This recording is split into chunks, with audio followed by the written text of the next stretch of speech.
Open heart, open mind. Welcome to the Sattva channel, the official online platform of the Sattva project. So I'm Sharab Wong here. I'm the co-founder of the Sattva project.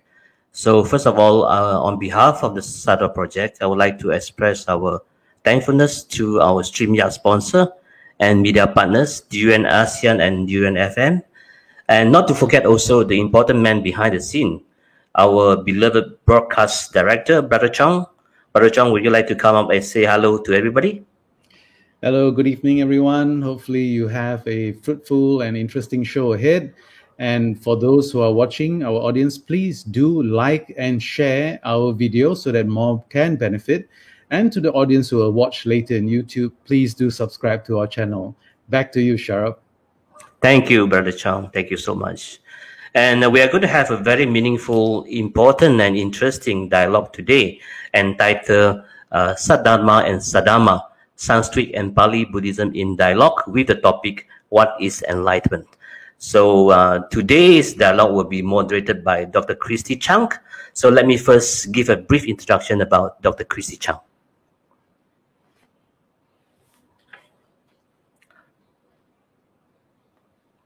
So Dr. Christy Chang is a joint president International Buddhist Confederation from 2017 until now. She is the president of Sakya Gita Taiwan 2012 until now.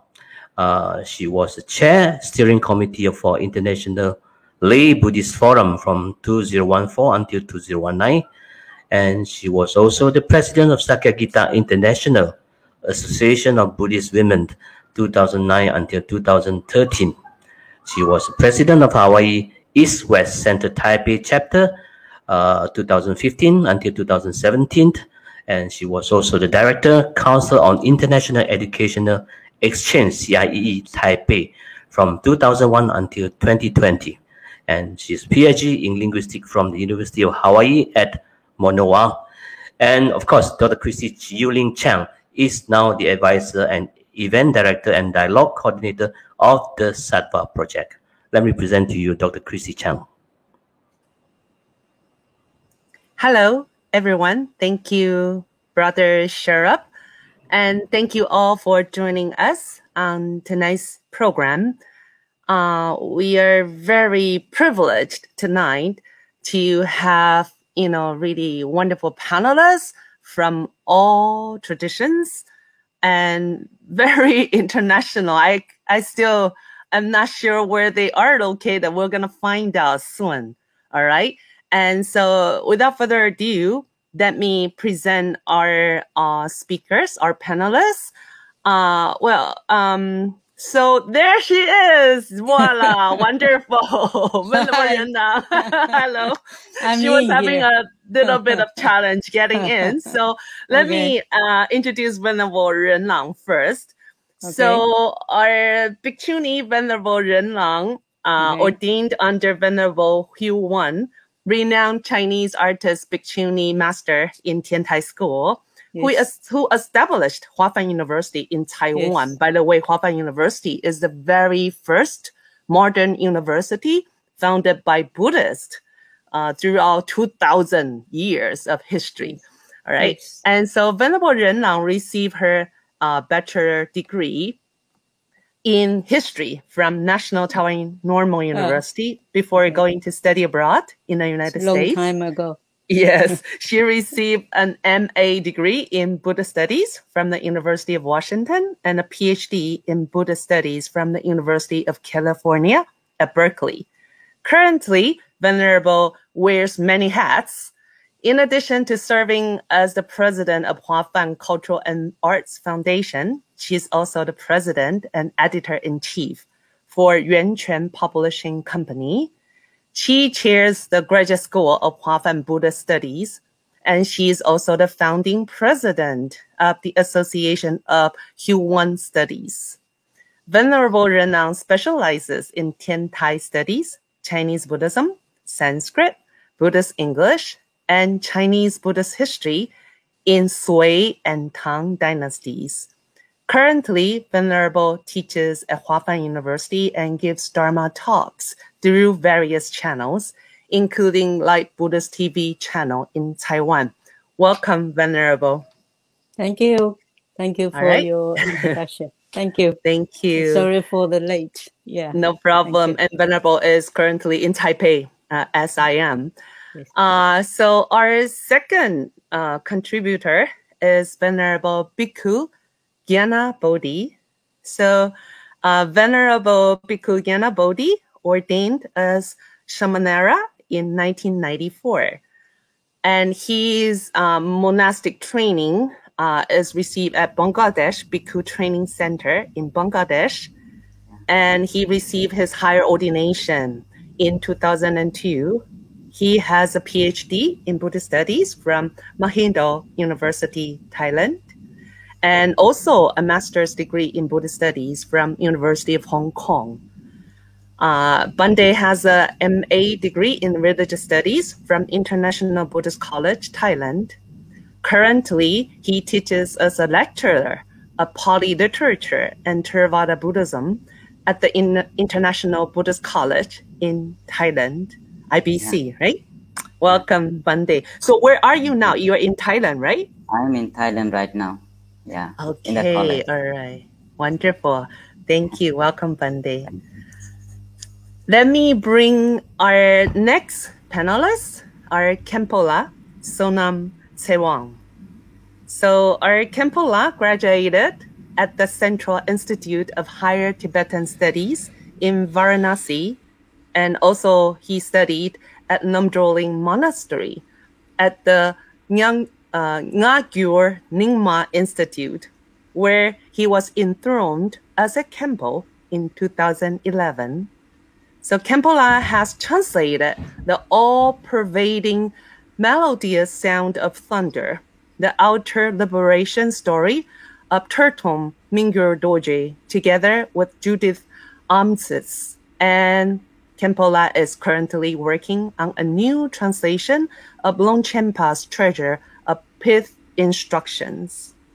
So Khenpola travels extensively with Khenchen Pema Sherab Rinpoche, serving as his translator. And so welcome, Khenpola. Thank you. I heard you are in Paris now, right? No, I'm in France, but not in Paris. Oh, not in Paris, in France. Okay. Yeah. Right. In France. Welcome. Bonjour. Thank you. Thank you so much. Bonsoir, actually. All right. Thank you. All right. And our next contributor is from Ukraine, Dr. Maria Vasylyeva. So Dr. Maria is a Ukraine Dharma translator and interpreter. She is a graduate of Rangyong Yeshe Institute of Kathmandu University, where she currently works as an interpreter and instructor. She holds a PhD in political sciences and currently is studying for her second PhD in Buddhist studies in the International Buddhist College in Thailand. So welcome, Dr. Maria. Yeah, thank you, Dr. Christy. Hello, everyone. Hello. And where are you? I'm in Kyiv, Ukraine. Oh, okay. Ukraine. All right, good. That's good. All right, thank you. Our next contributor will be Dr. Giuliano Giustarini. All right, you will have to excuse me. That's Italian, right? So Dr. Giuliano is a PhD in Indological Studies from the University of Turin. He has an MA in Indian religions and philosophies from Rome, and he's a lecturer at the International PhD program in Textual Buddhist Studies at Mahidol University, Thailand. And Dr. Giuliani is currently a translator and lecturer at the Fondazione Maitreya. And Dr. Giuliano is right now in Rome, right? Yes, exactly. Okay, all right. That's good. Welcome, Dr. Giuliano. Thank you. Thank you for having me here. Thank you so much. Thank you. Our last but not least speaker will be Vivek Sharma, who just added me as a Facebook friend today. All right. So Vivek was born in Nepal He finished his BA, Buddhist Studies in International Buddhist College, IBC, as well, in Thailand. And further, he completed his MA Buddhist Studies in Fo-Guang University, Taiwan, where he learned classical Buddhist Chinese and translated a correspondence between Kumarajiva and Huiyuan to complete his master's thesis. For his PhD, he joined Mahindo University, where he is currently working on Yosomitra's Abhidhamma Kosha Vyakya, a sub-commentary on Abhidhamma Kosha Shabasya. Shabasya. You have to teach me Sanskrit to complete his PhD thesis. Currently, he is translating his first chapter of this text as translated by Xuan Zhang for BDK Japan. Vivek reads Chinese, Sanskrit, Pali, Hindi, and French, apart from his own mother tongue, Nepali. So, Vivek, welcome. Namaste. Thank you, and Triyatma Saranam to all of you. Thank you. So you see how blessed we are with this fourfold Sangha, yay, and so many wonderful scholars, so well learned. So we're gonna learn from you today. I'm so blessed to be your first student here, and I'm sure all our audience would like to ask questions. So audience, you are encouraged to also raise your questions. Wherever you are, you can raise the questions, and our brother Chong and Shara will help me, will help prompt in those questions, and we try to, be interactive and engage you in time. All right. And again, today we are having this dialogue under Sadharma and Sadhamma, Sanskrit and Pali Buddhism in dialogue. And our major theme is, what is enlightenment? So what is enlightenment? Or do we even, like the concept of so-called enlightenment from your traditions? I would like to invite each of the speakers to speak from your tradition for a couple minutes first. All right. So should I invite Venerable Ren Lang to start? Please? Okay. Okay, I try to say something about the enlightenment. But I think from my learning, enlightenment is actually not to speak. It's not something you can speak of. You cannot. But it's realized from your mind. Yeah. So it's a kind of something, not the knowledge or what we think. Yeah. But it's also still need a basic from our knowledge, because from the knowledge and then we put in practice and then try to make something we used to think or used to behave will be better.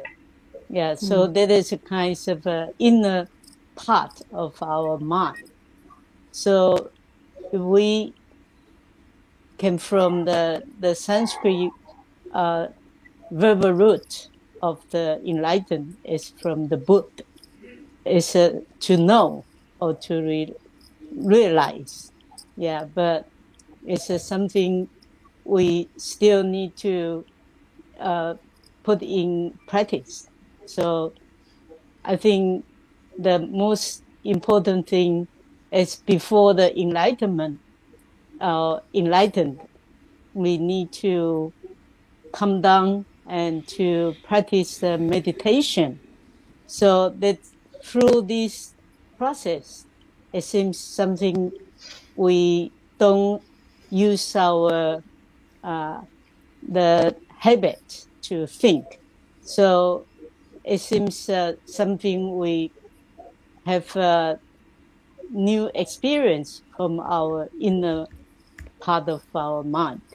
Yeah, this is something I think is a deeper part, from our mind.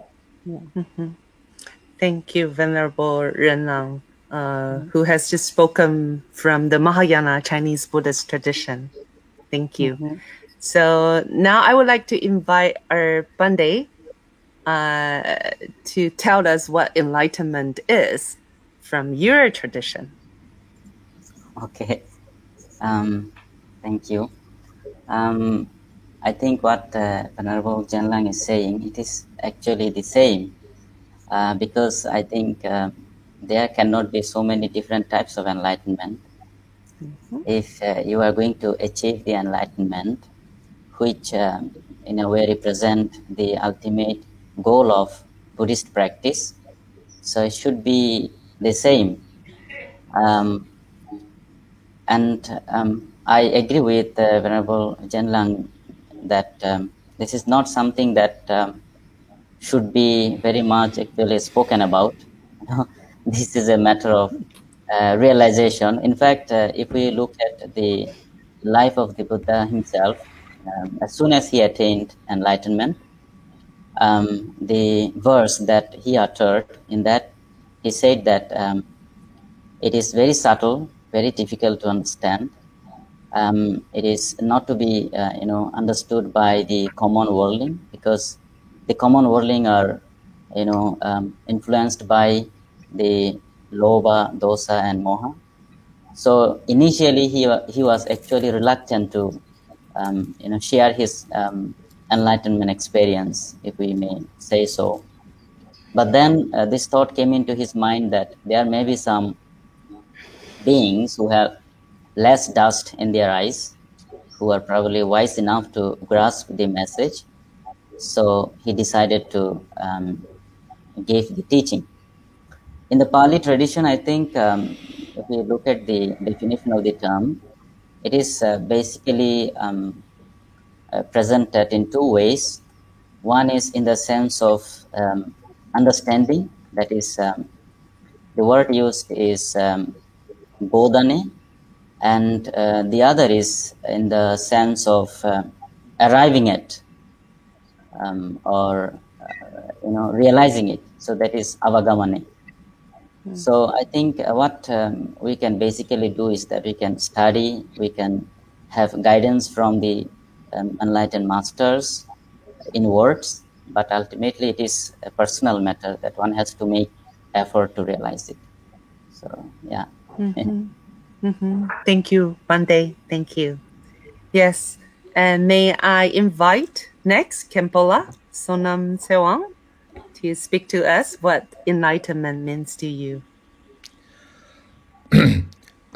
In Tibetan word that we use, there are two words that are used related to enlightenment, and that is, the first one is sangye. Sangye is like a word. It's comprises of two words, and sang and ge. Sang is to get awakened. To get awakened from what? To get awakened from ignorance. To get awakened from delusion.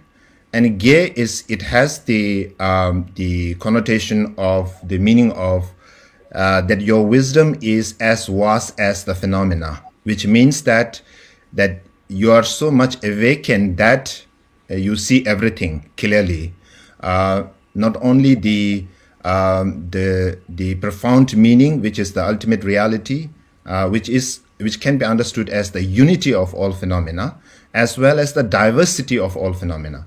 So you have these two aspects of knowing diversity as well as the unity. Unity in the sense the ultimate reality of all phenomena, deep down. So sangye is to the, maybe in English word, more than the enlightenment, maybe awakened one. Awakening might be a better word. Even though enlightenment connotates some certain kind of knowledge and insight into reality. Another word is namkhen in Tibetan word. Namkhen is more about omniscience, the wisdom that realizes both the diversity as well as the unity of all phenomena. So that's from the Tibetan perspective, Tibetan Vajrayana or Mahayana perspective, normally this is the word meaning of what is being kind of mentioned. So that's the however, the characteristic is, as I mentioned before, a state of wisdom that is awakened, fully awakened, free from all delusions and ignorance. And then there's no actually obstruction to know not only the diversity of all phenomena, but also the ultimate reality. So that's awakening, a state of awakened one. Thank you, Khenpo-la. Thank you. Yeah, actually, thank you very much for pointing out the use of this word enlightenment. I was actually challenged by a professor friend who asked me, it's not enlightenment, it's awakening, from a Buddhist sense. So thank you for, directly pointing that out. Yeah. So after our Sangha members sharing, let's move on to our three scholars here. How about Dr. Maria? Would you like to share your understanding? Yeah, so I look very much unlike Khenpo-la, but actually I represent same tradition because I was trained in a Tibetan monastic institution. So I would like just to add what Khenpo-la has said. And as a translator, as interpreter, usually I translate the word enlightenment or awakening into Tibetan as Janchup. And what Khenpo-la mentioned as Sangye, I usually translate as Buddhahood, and Namkhen as omniscience. And so when we speak about Janchup, it has two words, as always in Tibetan, and Jan is purification, so purification of all obscurations, as Khenpo-la has already said. And Chup is attainment of all the qualities. So Janchup is a purification of everything that is to be purified, the two obscurations. And Chup is attainment of all the qualities, like omniscience and all the other Buddha qualities. However, at the same time, we should keep in mind that there are two perspectives always that we speak about enlightenment. First is the perspective of the path, and the other one is perspective of the fruition or result. So from the perspective of the result, actually, there is nothing to be said about enlightenment, because enlightenment, awakening, is beyond any dualistic concepts. So everything we have access to is dualistic. As Donsar Khyentse Rinpoche has said that our every thought is confusion, and our every word is a contradiction. Why? Because we are dualistic beings, and enlightenment is beyond that. This is ultimate truth. In the from the perspective of the Four Noble Truths, cessation is the only ultimate truth. All the other three are relative. But from the perspective of the path, we can speak about enlightenment, and everything we can say, this is about the path. Yes, so purification of obscurations, attainment of qualities. This is everything we can say about it from the perspective of the path, which is dualistic, which is relative. But ultimately, as the Venerable Jenangsil has said, it is inexpressible, it is unacceptable, like not accessible by our dualistic mind. So that's what I would like to add to what Khenpo-la has said. Thank you, Dr. Maria. Yes, indeed, language is so useful and yet so confusing, right? Thank you for pointing that out. And I think we have moved our understanding of enlightenment one step forward. Thank you. And so shall we move on to Dr. Giuliano, please? Thank you. Yeah, I would say first that I do agree with Khenpo-la with the use of the term enlightenment. I think it's a good term that we can use in a conventional way, in the sense that it's very common, and so it's what in Buddhist terms we say is bohara or vyahara. It's something common that we use because it's conventional nowadays.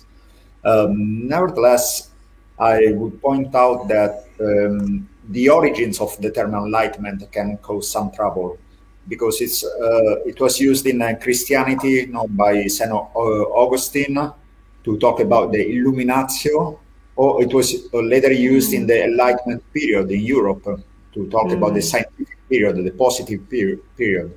And this means that, that we have actually light. I'm speaking mostly for the textual tradition that I am most familiar with, which is the Pali tradition. And in Pali text, we have terms talks in terms of light. We have terms like aloka, we have deepa, lamp, or we have tamonuda, which is the dispelling of darkness. We have jyoti. So we have all these terms that indicate a light. But the term enlightenment is something different. It's in Christian framework, is like shedding the light of God. So actually, it's God that places His light onto you. And in enlightenment, in the enlightenment period, it is I would say the light of reason. So it is either the light of reason or the light of God. And I think that in Buddhist lexicon is neither. We are talking about something different. The light that we talk about is something that has much more to do with the purification that Dr. Maria and Kempola talked about before me. So I think, yes, I agree, for instance, with the use of the term awakening, body, because it's a traditional term.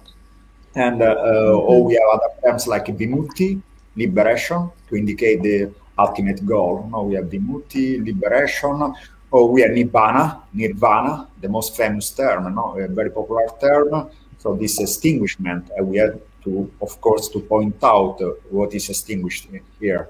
We have to define that. And also asavakkhaya, the destruction or dissolution of the poisons of the mind. So we have these terms, but nonetheless, I think that we can use enlightenment, but knowing that it could be confusing because it's for something else. But of course, it's the most popular term. So after some clarification, I think that we can all agree on using enlightenment. That's perfect.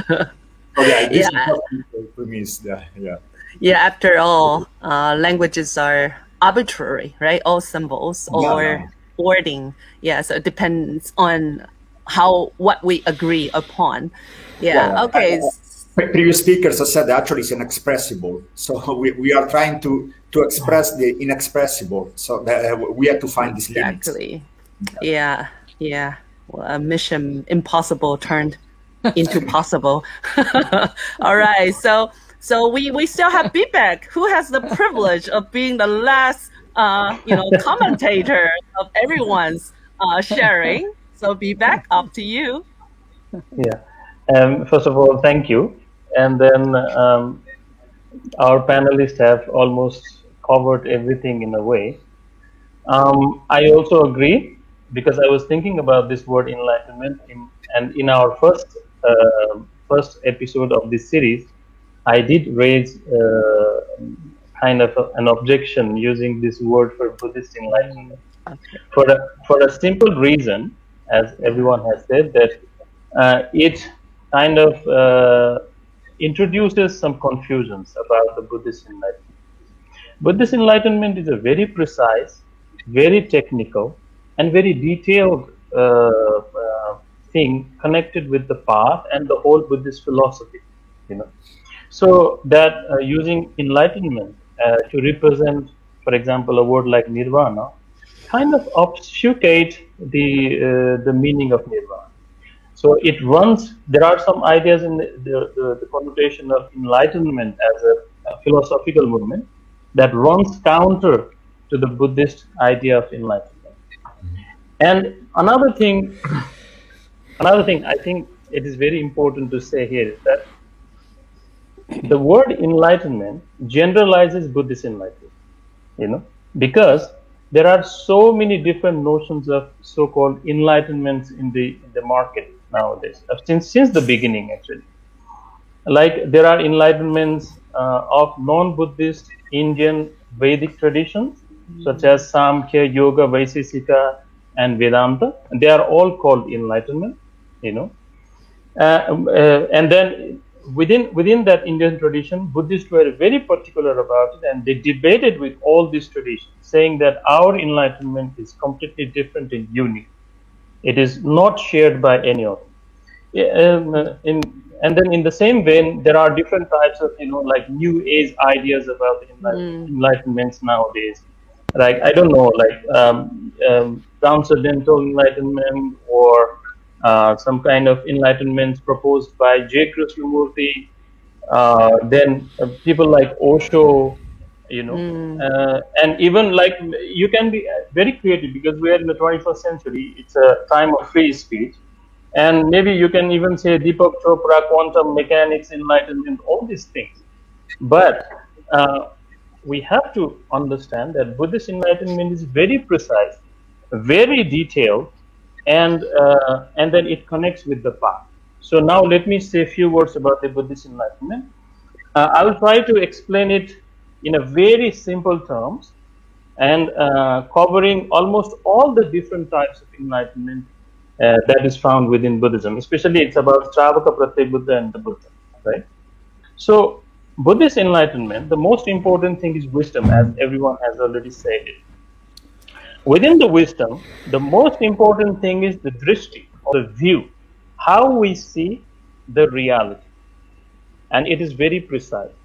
And when we say the reality, actually it is about looking at the 5 aggregates and precisely understanding their nature, how they abide, how they are produced, and how they perish. This is all Buddhist enlightenment is all about. I'm telling you in terms of a very minimum criteria of Buddhist enlightenment. So from the point of a Buddhist enlightenment, if someone is enlightened, what does he realize? He realizes that these 5 skandhas, 5 aggregates, are impermanent. These 5 aggregates are they are not pleasant. There is no satisfactory, and that is the origin of the dukkha, all the sufferings.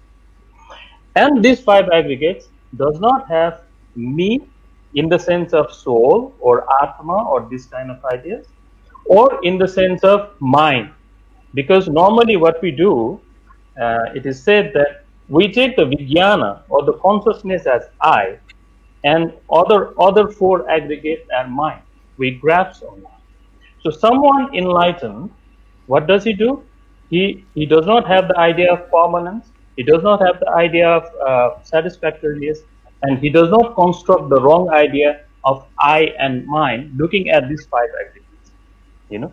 And we can add a little bit more to represent the Buddha's cognition, that as a Buddha, we do not, let's say, we realize the idea of dharma nairatmi, that is the selflessness of all the dharmas, that all the dharmas are empty of self characteristics, and they never arose, they were never produced, and they never perish. So it's a very special understanding of the Mahayana. So this is what happens when someone is enlightened. And when someone does not construct I or mine, naturally he will not produce the emotional defilements such as attachment, hatred, and delusion. In fact, the clear understanding of this 5 aggregates is the antidote of delusion, which is the origin of all the other defilements. So this is precisely what happens when someone realizes the Buddhist enlightenment. Let me use the word nirvana. So that is the minimum criteria of attaining the Buddhist nirvana, in my opinion. And one more time, this description I gave is, I think, the most unique, and there is no parallel to any type of enlightenment that you find in the market. That is almost impossible. Maybe there will be some overlaps, because nowadays we have borrowed so many things from Buddhism and constructed other ideas, even in the Indian, non-Buddhist Indian philosophies, actually. But in fact, when we look at Buddhist view in terms of drishti, what we call in Tibetan tawa, Buddhist view is very unique. It is never shared by any other traditions, and its enlightenment is also very unique and very precise. Thank you. Thank you very much for this very precise sharing and pointing out the uniqueness of the Buddha's enlightenment. I'm sure that our panelists here have something either to follow up or to also maybe raise for each other. So please, yes, Venerable Khenpola, please. Yeah. Just to, I think maybe clarify or add up to what just Vivek shared.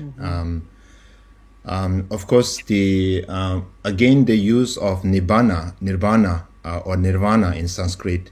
I think that's also parallel to just what Changchup, like Changchup that is being used for enlightenment, just as Maria explained. So just as Changchup can have, now I'm speaking from the Mahayana perspective. So Changchup can be on 3 levels at the same time, and the nirvana can also be on 3 levels. So there are differences. Now, when we use enlightenment, so normally in Mahayana practice as such, like we use like liberation and enlightenment. So sometimes like liberation is, again, liberation as the end of samsara, and then enlightenment as much beyond that. So again, there is, within the Buddhist maybe connotation, within the Buddhist tradition, there also are differentiation in terms of how we put at it according to the levels of path as understood by the particular distinct path that we follow. Theravada tradition has their interpretation as the same in the same way. Mahayana also has this interpretation of Changchup on the 3 levels, as well as the Nibbana or Nirvana on the 3 levels. So I think that's also maybe interesting to kind of know. Yes, thank you. And Dr. Maria? I would like to disagree with Bibek, what he has said, partly, because I think what Bibek has just presented is explanation of the view. So drishti or tawa, this is the view, but is the view same as enlightenment? From the Mahayana perspective, they're not same.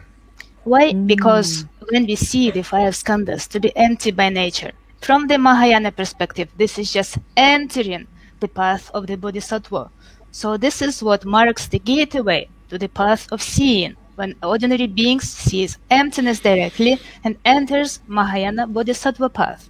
And from this point, such a being, who is now called a Bodhisattva, still has 10 bhumis to traverse.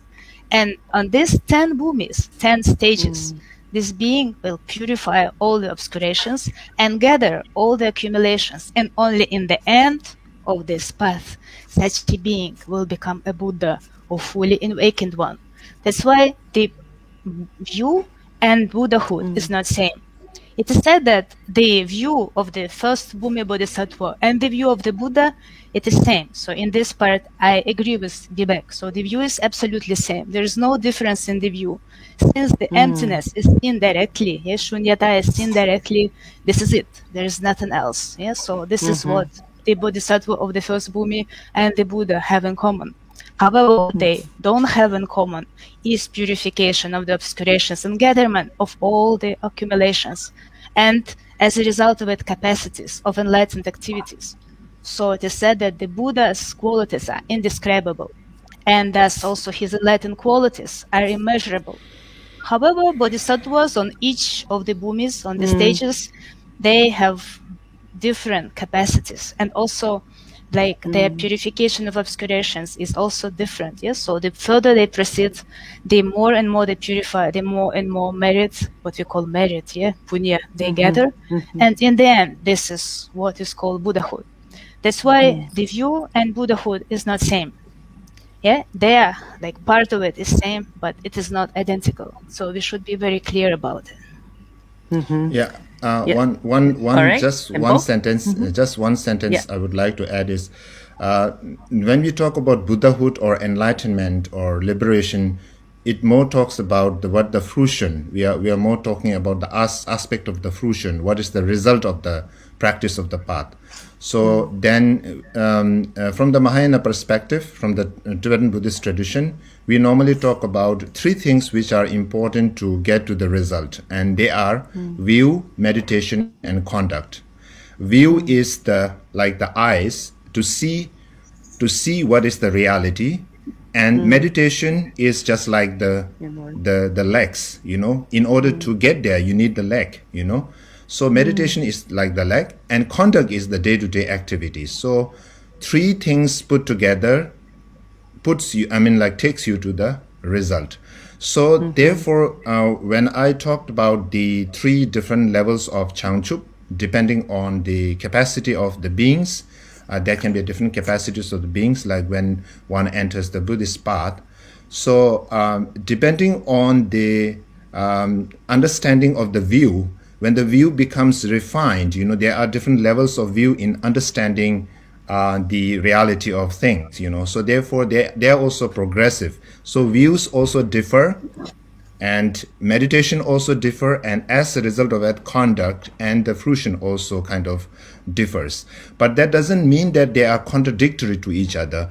Each of these levels are like very much conducive and progressive. It's like, progressing further and refining one's own kind of wisdom, and ultimately reaching one and only one goal, and that is the Buddhahood. So Thank maybe you, Kempala. I would like to I'm say sure few you words. want to respond, please. Yeah. Well, the Okay, I context think was before Vivek Yeah. responds, Bhikkhu. Monday? Yes. yeah, I have a similar question as All Dr. right. Maria. Good. All right. In regard to view, my understanding is that the word used is bodhi, of course, and then when it is defined as a kind of having a deeper understanding of four truths and also four paths. So four paths probably refer to these four stages of sainthood. But when Vivek is talking about having a proper kind of view, a kind of deeper understanding about the reality of existence, my doubt is it just having a kind of proper view or overcoming all views? Because from the state of an unenlightened being, while discussing about all kinds of views and teachings, and trying to understand the mind of a person who is already enlightened, we always have to make use of language, sentences, words, and we have to take different positions. So my doubt is, are we really talking about a particular kind of view, or is it overcoming all kinds of views? okay. All Maybe I'll right. just Be back. briefly. Okay. I was just briefly. Okay, I think this question is directed to Maria. Maybe she let her finish. Let her answer. So I will also come to that point later. Yeah. All right. Vivek, you have to hold. I mean, I'm definitely not the one to explain the view, because in our tradition, our Tibetan tradition, the one who can explain the view is the one who has the view. So I don't have the view to explain it. Definitely, I can just repeat as a parrot what I heard by the Khenpos of our monasteries to say, or Rinpoches in Tibetan tradition to say. So the view, I think Vivek actually explained it. Yeah, this is a quotation from the Heart Sutra, Prajna Paramita Hridaya. So what is the practice of Prajna Paramita? This is seeing the five skandhas to be empty by nature. So this is the view from the Mahayana perspective. But of course, when we speak about it from the Shravakayana perspective, then the view is explained in a different way.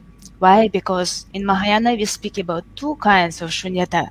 The emptiness of individuals and emptiness of phenomena, right? So as far as I was told in Mahayana Tibetan interpretation, the beings on Shravakayana path, they don't have the realization of the emptiness of phenomena, right? They only have the individual selflessness, a realization of individual selflessness. And from the Mahayana perspective, once again, I don't know, but they say so, that it is a partial realization. Yeah? So we say that on Shravakayana path, beings don't have complete realization of shunyata.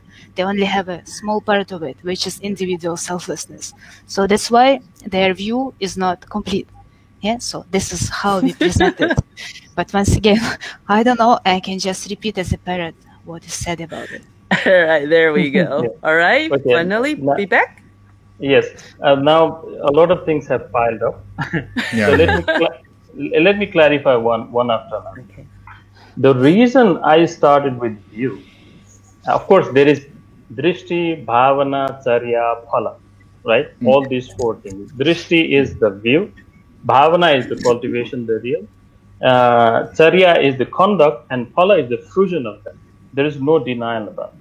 But here I was contextualizing the idea of enlightenment within a broad context of the uses of the word enlightenment. Yeah. You have to understand this. That's why I was giving the minimum requirement that can be qualified as an enlightenment in Buddhism, and that itself distinguishes from all the different types of enlightenment that we have in the market. That is number one thing. Yes. Yeah. So I was trying to distinguish Buddhist enlightenment, and not going to the details, but I was just giving the view and how that view is actualized at the minimum level. You have to understand this. Second thing, Maria was saying that Shravakas do not realize the emptiness. I think that's a controversial issue within Mahayana. Not Maria is saying, she was just repeating. Okay. She was repeating. I'm also repeating in a way. So there are some masters who say that Shravakas also realize the emptiness. The only difference is the upaya, that they do not take the vows and do not practice the bodhicitta and so on and so forth. So that is one view. Others say that Shravakas do not realize the emptiness fully. That is another view. For example, Chandrakirti, as far as I remember, has this view that they all realize the emptiness, and also the Maitripa, because he distinguishes three different types of Shravakas. And one of the Shravakas, which is the highest one, actually realizes the emptiness and has some compassion too. So, there are different types of Shravakas with it. Now I will come to the Bhikkhu Jnana Buddhist question. Yes, of course. The most important thing is to go away from all types of hang-ups, all types of clinging, all types of reference point. That is nirvana actually. That's why I was objecting that we want to translate this enlightenment and then bind Buddhist enlightenment within the narrow confines of some philosophical discourses in the Europe. That is not desired. That's what I was trying to say. Actually, enlightenment is without any reference, of course. There cannot be any hang-ups. There cannot be any clinging. And Buddha has given the example of a raft. He said that once you go to another shore, you have to leave that raft too. So I'm aware of all these different nuances. And despite the having the awareness of all these nuances, I was particularly focusing on one point, that let us not make Buddhist enlightenment too mysterious. Like let's try to define it in a very accurate way so that people understand, okay, this is Buddhist enlightenment, this is the Buddhist path, and it can be followed by anyone. Because there are so many mixing, there are so many new age ideas about the enlightenment, that Buddhism is, in a way, the most important thing in Buddhism is view. If we lose this view, we are going to lose Buddhism. So in order to preserve Buddhism, I would like to once again emphasize that the most important thing in Buddhism and the most unique thing about Buddhist enlightenment is the view about the phenomenon. That's why I was saying that, right? But I agree with you all that there are a lot to talk about Buddhist enlightenment. That is just a tiny bit when we talk about Buddhist enlightenment. Thank you. Khenpala. Yeah, before I will keep it very short, just to give more time to Bhikkhula and Jan Lang to speak more, because it's almost like we three are speaking, taking most of the time. The thing is, of course, the realization of emptiness, whether Shravakas realize or not, this is actually a very huge, big debate, and I think it won't be, even if we kind of debate that for a very long time, it won't be, finished. It won't be still be there. Yeah. But what we can learn from that debate is, of course, like coming from the Mahayana perspective, there is a keen interest from my side to know, like, of course, like when we talk about the Neratma, no self, how it is being explained, the view itself, how it is being explained in the Pali tradition. That is something that comes from a question that comes from my mind to ask, because we are now kind of discussing on this. And of course, you know, the other things are not so, I mean, like important here. Right now, I would just like to have like direct question to ask to Bhikkhu Bodhi on this.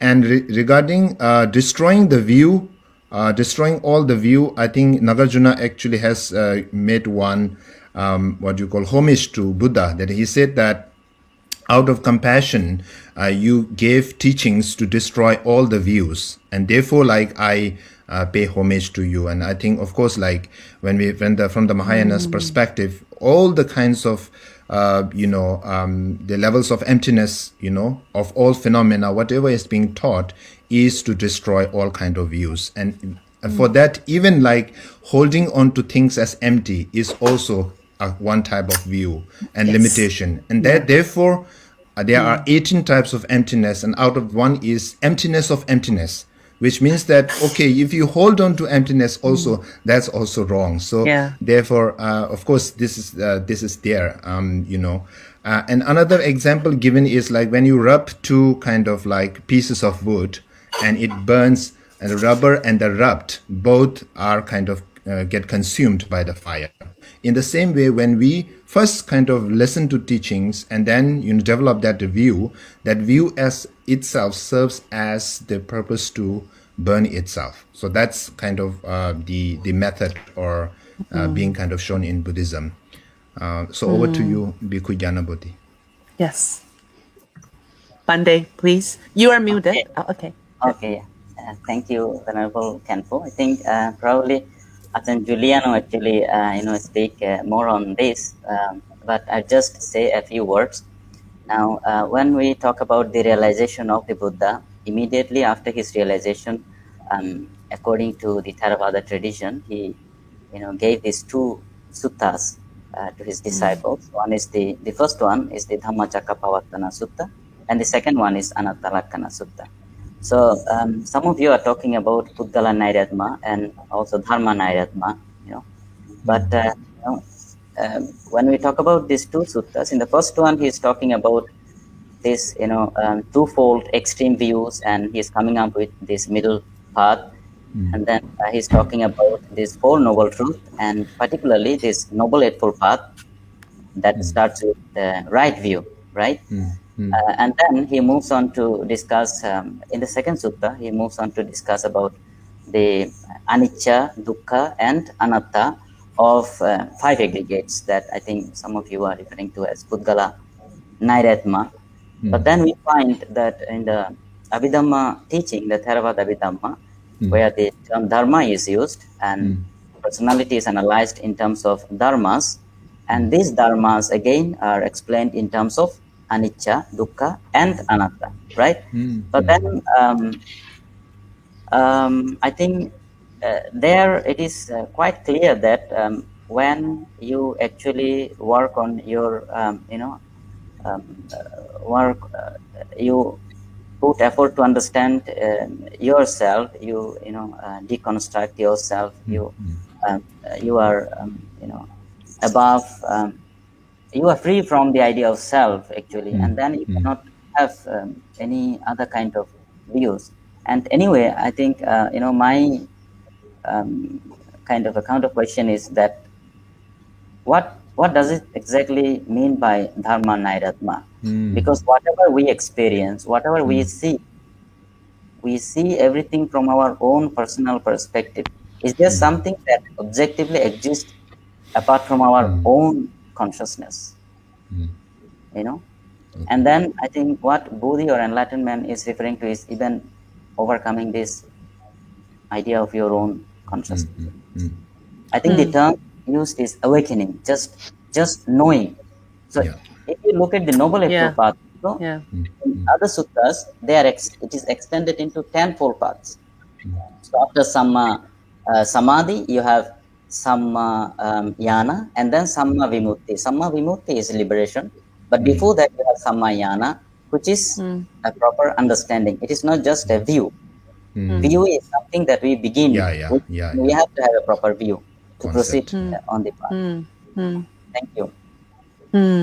Yeah, thank you. Thank you, Pandey. Yes. So I think Pandey had a question for me, right? Yes. Yeah, I think I will.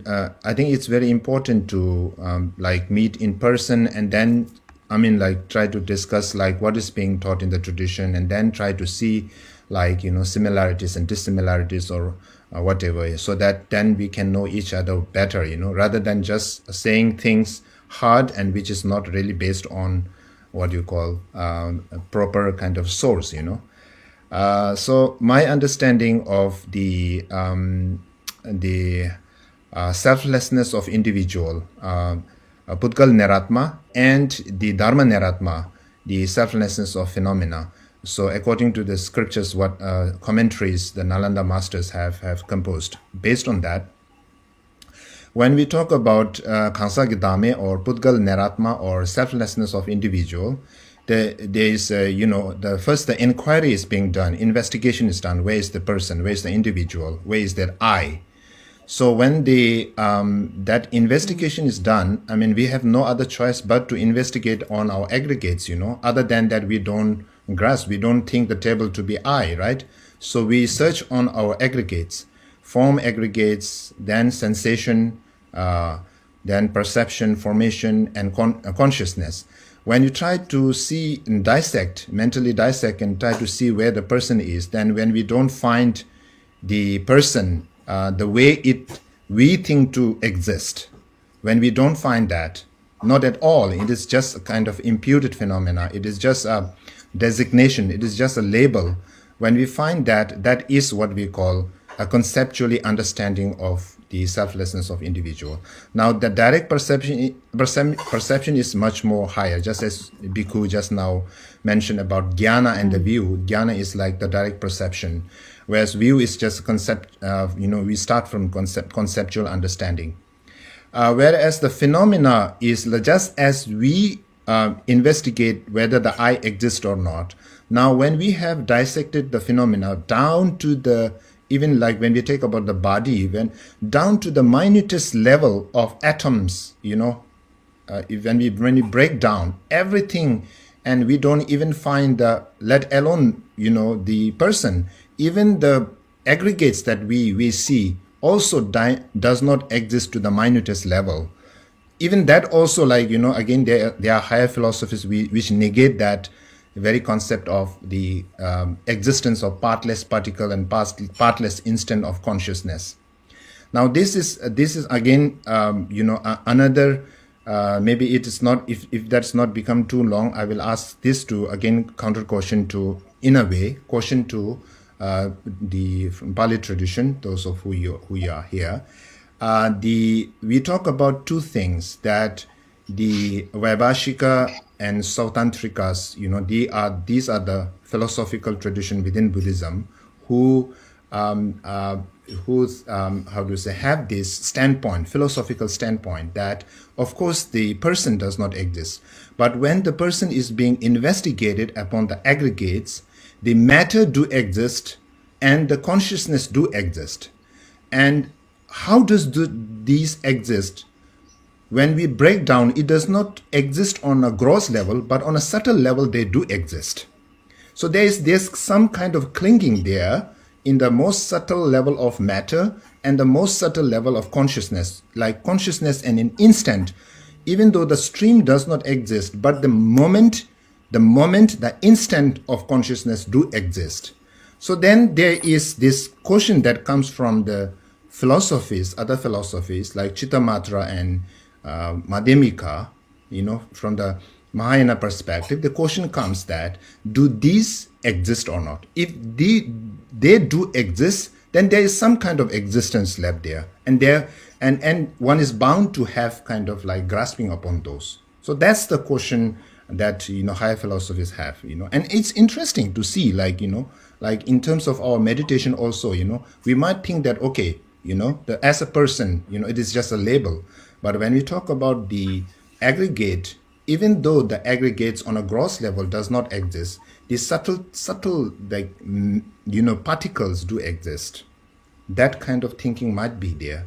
And even though consciousness as a stream does not exist, but this momentariness, this snap of a finger, that moment of consciousness do exist.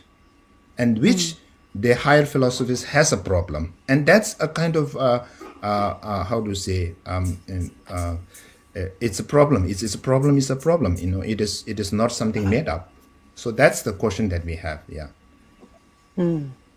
Okay, thank you, Kempola. Do we have anything from Venerable Renlang or Dr. Giuliano to add? I just feel, all of you are very knowledgeable, and I almost speak less, speechless. I think because it seems for a long time, it seems I almost concerned more about, how to achieve, so it seems like the knowledge is something, beyond of my head, so I think, I think I agree, because from the theory or the, most of, the Buddhist sutra talk a lot about, how to realize or to get enlightened, So, but I think I will concern more about how to put in practice, Yeah. So that is the thing. I think I really very agree with Kempola talk about the three things, to get the view, I think it's right knowledge. Yeah. It's a kind of a wisdom, and then it's kind of clearly we know how to. It's a very simple or clear theory about what is true, and then we put into the practice as a meditation, and then or according to the Tentai school, we'll call the samatha and vipassana, 止观, the two things, and then it's our behavior, we put in our action. And to combine everything with our practice.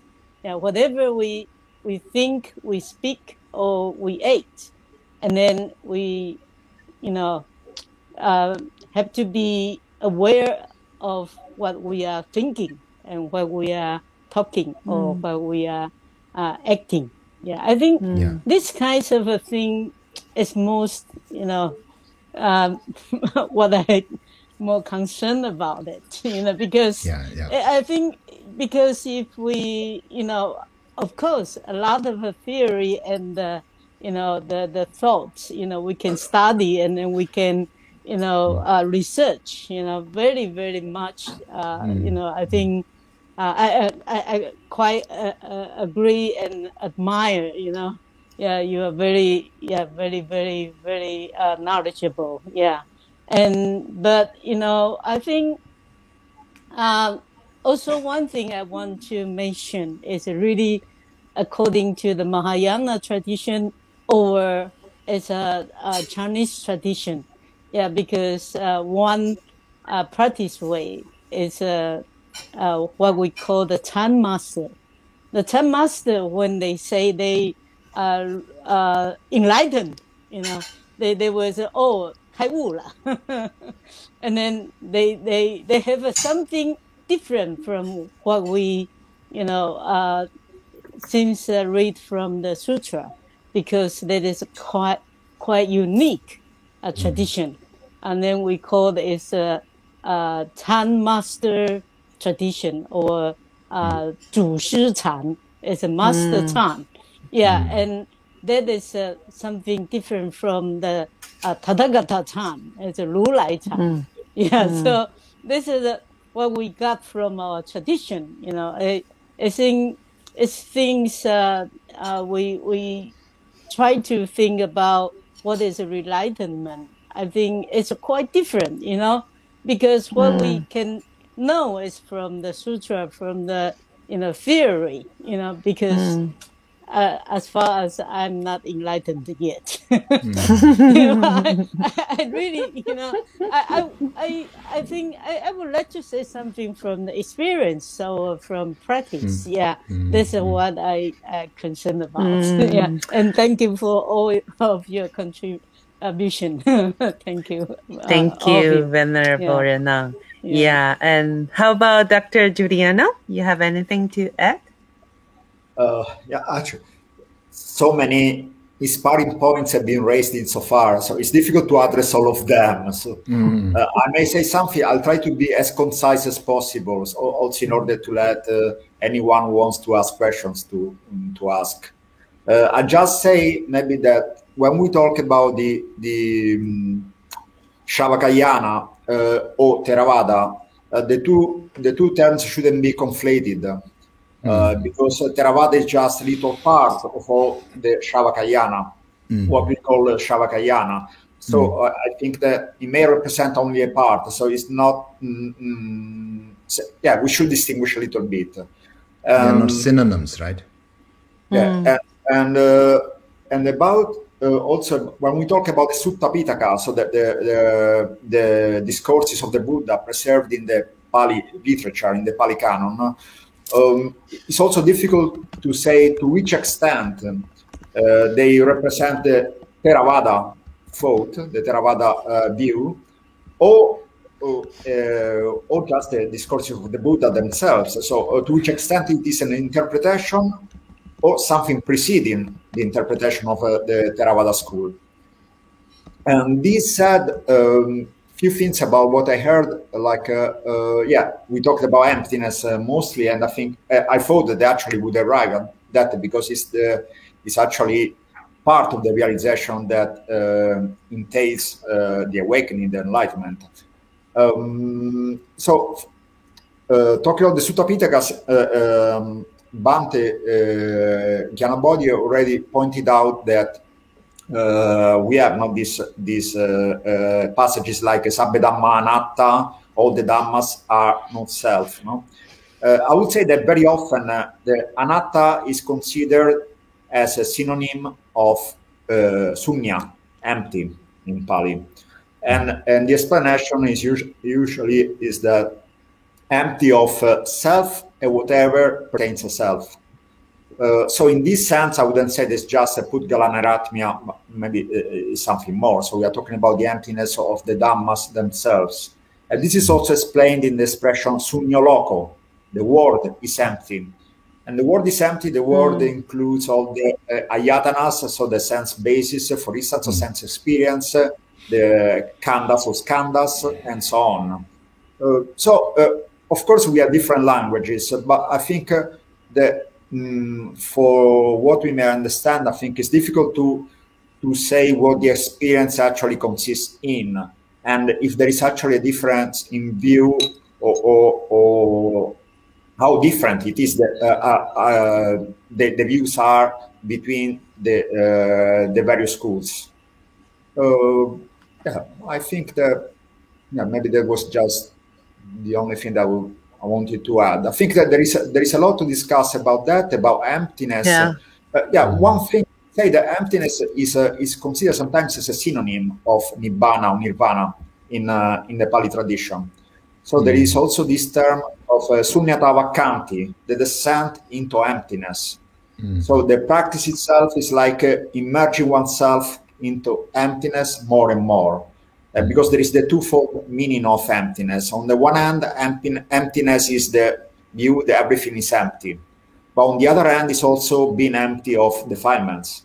And the two things in a way go together, because the more one realizes that everything is empty, and the more the defilements are dispelled in a way, because defilements make us believe that things are not empty.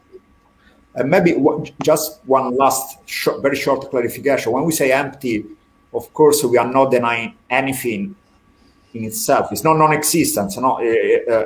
I think that the nasty view is denied in all the Buddhist schools. No, it's not about non-existence, but it's more about relationship. No, every single object is a relationship. It's not a thing, but it's a relationship. Even a chair, a computer is a relationship. So it's not only the consequence of a relationship, but it is a relationship in itself. Okay. Maybe just one question to Giuliano. As far as I remember, there are some certain expressions in Pali such as aniccato, dukkhato, anattato, and shrunyato also. There are. And also in this, there are certain suttas like Shunyata suttas where there are some mentioning of this word shunya or shrunya again. And there are other instances where the Buddha describes the five aggregate as like the Phenopindopama Sutta and so on and so forth. So there is an indication of Shunyata, and there is also a certain indication of Dharma Nairatmya too, even within the Pitaka, in the Pali Pitaka. Even though I know in the three Vimukti Dwaras, this Shunyata Vimukti Dwara, the door of liberation through emptiness, is not emphasized in Pali. I think it is about the interpretive system that stem from somewhere else. I don't know, but could you please say something about this word Shunyato used in Pali more? Dr. Giuliano? Okay, yes. So you're asking me, right? Yes. Right, okay. Yeah, I would say, okay, maybe about that, one thing that we may say that it's not just the Sutta Pitaka. We find that also in so-called exegetical works, like the Patisambhita Magga. The Patisambhita Magga is actually in the Sutta Pitaka, but it's a para-canonical text. And it's also in the Visuddhi Magga by Buddhaghosa. So I think at this point, we are actually talking about Theravada. And we have this expression like Sunyato, so seeing everything, seeing all the Dhammas as Sunya. Sunyato in this case you intend as an ablative, right? Sunyato as a 50 vibhakti, so it means as empty, in terms of emptiness. And this is what we find actually. We find also in Theravada. So this is to like to say, to extend the view of emptiness not only to the suttas but also to the Theravada tradition itself. It remains in the interpretation. And about the Dhammas, I think that you are correct. So we have repeated several times. Of course, one may discuss, one may argue that the meaning of Sunya and Sunyata could be different in the different schools. But I think that the language is quite clear that actually says the empty of. We cannot say this empty maybe of existence because we don't have this denial of svabhava. So we don't have these expressions. So we don't have I would say the idea that they lack an identity in a way. They have a characteristic, but of course there is a conventional characteristic. On the other hand, I think that we have so many passages that say that to see all the reality, all the Dhammas as a Maharishi, for instance, as a mirage, as an illusion, a mirage, a trick. Exactly. Mirage. So in this thing is quite strong. The language is quite strong. In a way, denies all the assumptions, the various assumptions that we may have about reality. Defilements make beings believe the reality, the things have their own reality and they exist by themselves. They have some sort of permanence. And of course, the realization, as the other speakers pointed out very well, the realization actually dispels this view of seeing things as things, but goes beyond that, shows things as empty. So I don't know if I answered your questions. Vivek? Kempula has something to say. A short comment. Another thing that is being mentioned, I think it's important to share here regarding the emptiness, whether it's being really emptiness is being realized by Shravakas or not. of course, like, I mean, from the tradition that I come from, of course, consider that emptiness. Yes, of course, they realized emptiness. Shravakas realized emptiness. There's no doubt about it, even though it's kind of like considered to be limited. But another thing is very interestingly mentioned is that if the Shravakas use the same logic that they use to establish a Niratma of the person, the selflessness of individual, to all phenomena, it is understandable, it is realizable because it's the same logic. But they won't go further than that because this is not the need of the hour. I mean, this is not the need of the most pressing thing. What is the most pressing thing is like to cut the root of samsara, and that is what. And to cut the root of samsara, it's for them. It's easy. It's very important to know that the root of samsara is self-grasping, and how self-grasping arises is is upon the aggregates, from the aggregates, considering them as the support of the base of the self, and when the investigation is done, the self does not exist, and therefore, through that investigation, one comes to realization that self does not exist, and as a result of that, the root of the samsara, which is ignorance, and that is self-grasping, is being cut, and that's the purpose is served through all these meditation, investigation, and everything. And you don't really need to go and extend this kind of logical rational to other phenomena. And that's one of the aspects that is being explained. Yeah, thank you for this feedback. I have a corollary, one related question or kind of a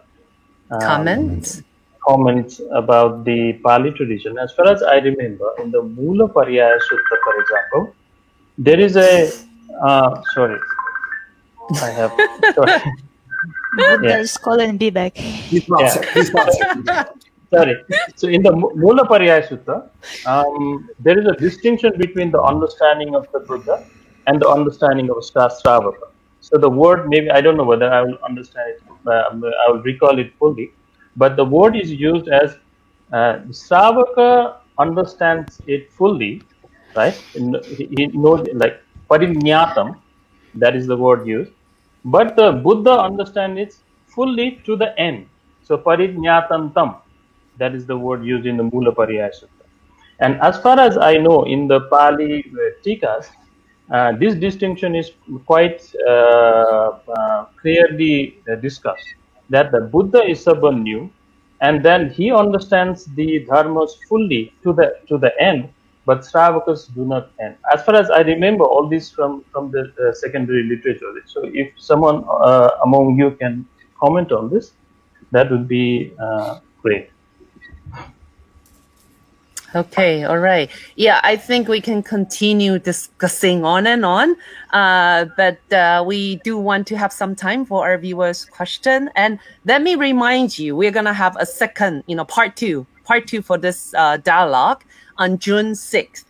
Okay, so 2 weeks from now, we're going to, do a follow-up dialogue. So let me move to our viewers' question. So we have this question from Kelson Tashi.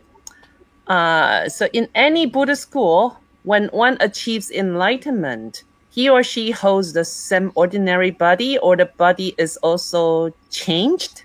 Is there any difference? If yes, then why? Okay, so anyone want to answer that question of our viewer? Khenpo-la, please tell. Okay, all right. Dr. Maria? No, I would like Khenpo-la to say, and then I will okay. agree. You are volunteering, Khenpo-la. I would like Khenpo-la to say about the three kayas, and then I will agree. When one achieves enlightenment, he or she holds the same ordinary body. Your body is also changed. I think from the again, I'm not talking from the Pali tradition, but again from the Mahayana perspective. In the Theravada, in the Shravaka and Pratik Buddha yana, or the vehicle, when the body when the person achieve arahathood, and that is like, you know, when the person has ended the root of samsara, and then ignorance is no more, and one doesn't need to be in samsara again. And after this achievement of liberation, and then when the person passes away, and that's the end of it, and one doesn't come back to samsara, right? So that's kind of the example given is like a lamp which actually gets extinguished. When the lamp gets extinguished, it's no more. So there's no reason for a person to again come back to samsara and have a body, right? Because that's the end of it. It's the achievement of nirvana. Again, this is explanation coming from the Mahayana perspective of Shravakayana and Pratigabudayana. Whereas in the Mahayana, then we talk about the fruition. When we talk about fruition, enlightenment is twofold, which is Dharmakaya, the truth body, and the Rupakaya, which is the form body.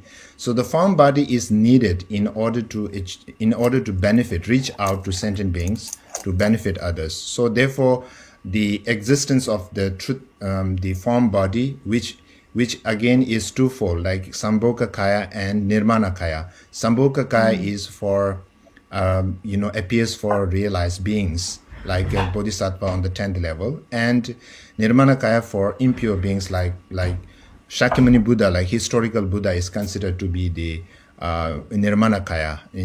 He came in a form and he taught us. He turned the wheel of Dharma. So therefore, the two kind of things that we need to keep in our mind. Thank you, Kempola. Maria, you Exactly. wanna...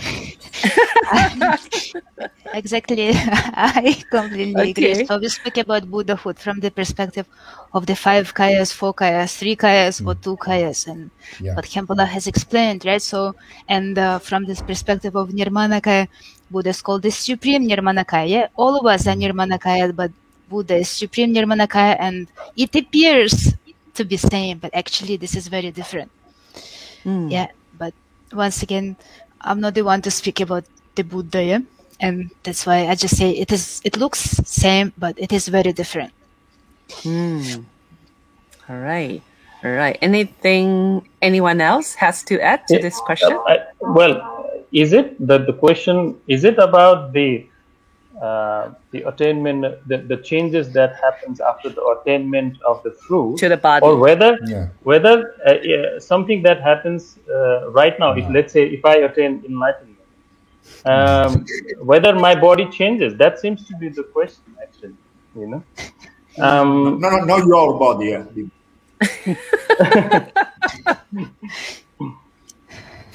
Body, Alright. I think there are again another maybe way of understanding this is like when one achieves enlightenment. Suppose, just as you mentioned, like Vivek, you mentioned that if one achieves enlightenment now, so what will happen to the body? Then of course the body will be the same, And suppose from the Vajrayana perspective, what we talk about is there are certain kind of aspect of body achieving rainbow body, and there are other kind of aspects of light body and so on and so forth. But the mortal remains actually, even though this is not the case, the realization is there, body will be there. But when the body is dismantled, and then the achievement of enlightenment or the wisdom, the omniscience actually kind of can take different forms, after that, and that's kind of what is called the power of enlightenment. Yes. What about... Okay, just Maria? a little bit. And actually, it depends not on the one who is enlightened. What we see, it depends on our own obscurations. So if Bibek is enlightened and I look at the Bibek, I will still see Bibek, yeah? But if someone enlightened looks at the Bibek, who is enlightened, it will look very different. So basically, it's not about him, it's about me. Yeah? So the less obscurations I have, the more subtle my obscurations become, then less obscure it is what I see. Yeah. So actually, everything that we see is being dualistic, physical, coarse, all this, yeah, it's because I am obscured. So the less my obscuration become, the more I see it as it is truly, which has nothing to do with how it appears to me while I'm deluded. So that's why the question is not about the object, but about the subject, right? So from the perspective of the one who is enlightened, it is very different. From our perspective, we still see the Buddha, yeah? We still see him as a human being, for example, and we call him, right? But he's beyond all that. He's beyond all dualistic concepts and categorization. Yeah? He's not he, he's not her, he's not they, yeah, and all this, he's beyond.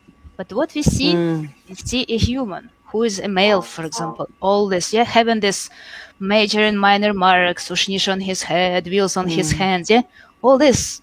But actually, is it the Buddha?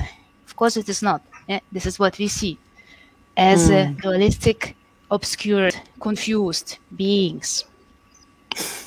Okay, Vivek is saying something. Quickly, I would say, for me, this question implies what happens right now if someone is enlightened, right? So, in the level of body, maybe there won't be much changes. There won't be any much visible changes. But what happens when one is enlightened is that their faculty changes. It is said that around the Prayoga Marga, the path of application, there is a point where the quality of 22 different faculties, in Buddhism they are enumerated, those faculty changes. And with that faculty, the person has a different perspective, number one.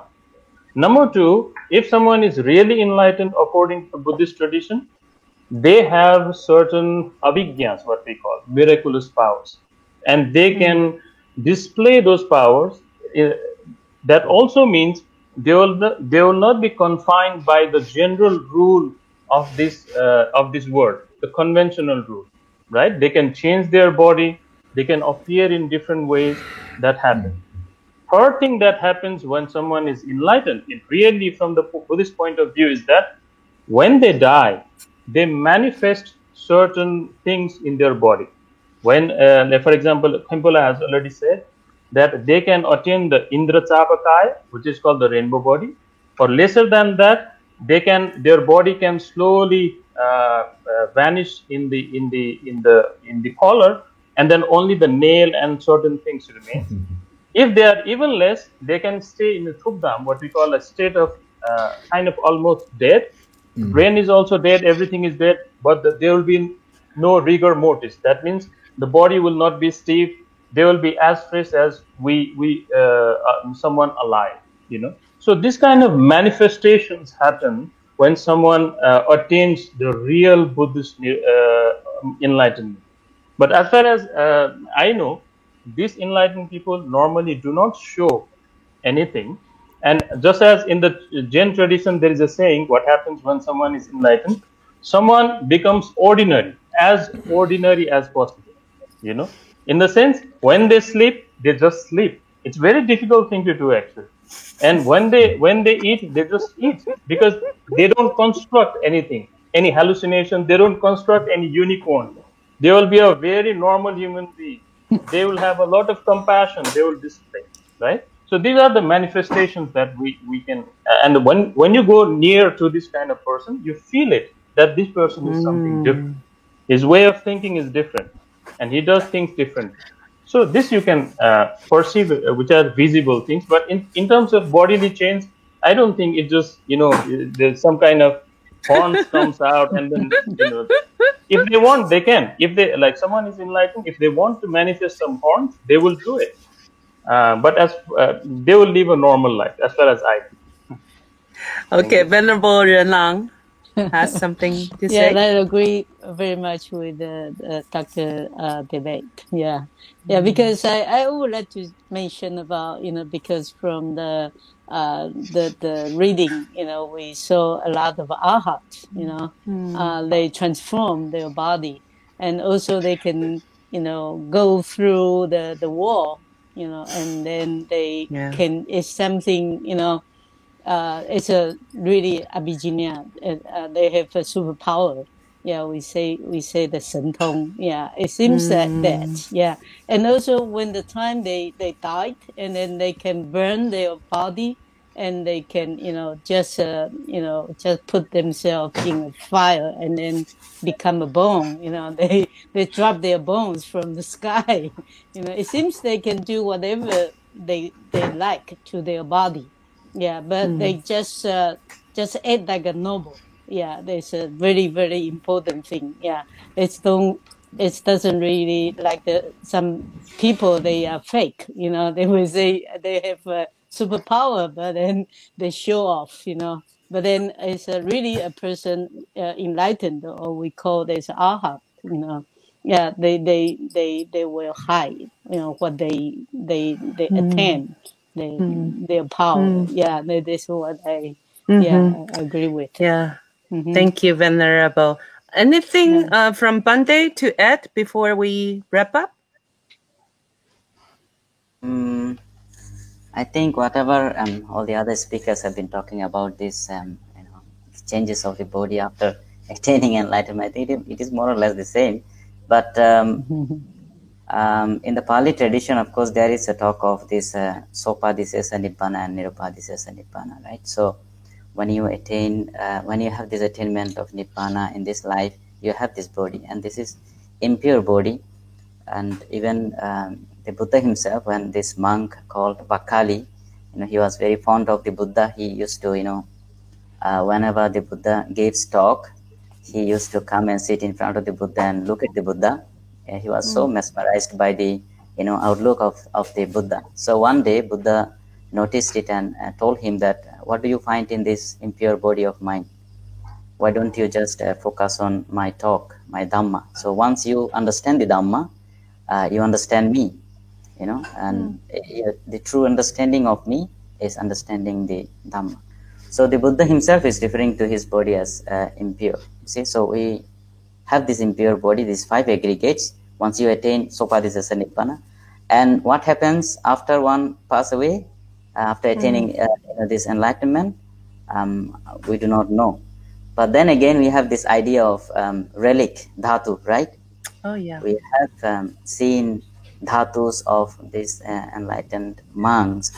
And I remember in Thailand, for example, there are many monks who are regarded as arahants, and one was living in Korat when I was there at that time. He passed away, I think, a few years back. And then there was another one, Ajahn Buddhadasa, who was quite famous. Yes. So one incident about him that I read somewhere is that he had a certain kind of illness. To cure that, he has to go through a certain type of surgery. And for that, of course, the doctors have to use this anesthesia and so on. But he said that I do not need that. I will be in meditation and then you do your surgeries. So, and they did it, and it was quite okay. He did not feel pain. So I think those enlightened beings, as they become the master of their mind, to some extent, they would become master of their bodies as well. That is Thank you. Yes, that's a wonderful conclusion for our conversation. We had such a fruitful dialogue for this evening, and for which we are really generating so much merit for this Dharma, conversation. And we want to share the merit with all. So that's, have some short dedication prayer from each of our panelists from your tradition in your own language. All right? So shall we start as we started? Can we invite Venerable Renlang to maybe do a short prayer in Chinese dedication first? 愿以此功德庄严佛净土，上报四重恩，下济三途苦。若有见闻者，悉发菩提心，尽此一报身，同生极乐国。阿弥陀佛。阿弥陀佛。May we invite Venerable Khenpola? Chanju Semjo Rinpoche, Maje Banam Ki Gyuji, Kyewa Nyamba Mevayang, Kone Kondo Pewarasho. Merci, Khenpola. May we have Bande, please? Bhavato sabba mangalang rakkanto sabba devata sabba buddhanubhavena sada satti bhavantu te. Sabba dhammanubhavena sada satti bhavantu te. Sabba sanghanubhavena sada satti bhavantu te. Sadhu, sadhu, sadhu. Can we invite Dr. Maria? I will just repeat what Kempala said, but in Ukrainian translation. In Korean, please. Хай просвітлений ум Бодхічітта виникне там, де ще не з'явився, а там, де з'явився, хай не зникає, а зростає дедалі більше. Thank you. Thank you. And can we invite Dr. Giuliano? In Italian, please. Oh, in Italian? Oh, no. Yeah. I was thinking of Pali, actually. Okay, Polly, please. Okay. All right. Whichever you I like. don't know anything in Italian. Okay. Sukho viveko tuttassa sutato massa passato avyapajjam sukham loke panambute susamyamo sukha viragata loke kamanam samatikkamo asmi manassa yovinayo etambe paramansuka. Sadhu, sadhu, sadhu. And Vivek, please. Yeah. We do everything in Sanskrit, so I would like to recite a dedicatory prayer in Sanskrit. Etat sadhana punnena sarve sarvagyata padam praptavantu jayantu cha kusalam karma vairinam janma mrityu jara vyadhi sorupavarta purita mochayama sarvasatvan durgamad bhavasagarat. Thank you. And thank you all our panelists. We're now full with Dharma joy. And thank you all our viewers and, Brother Sheriff and Brother Chon, all of you. Thank you very much. And please remember to come back and join us again 2 weeks from now, June 6th. We'll do our part 2.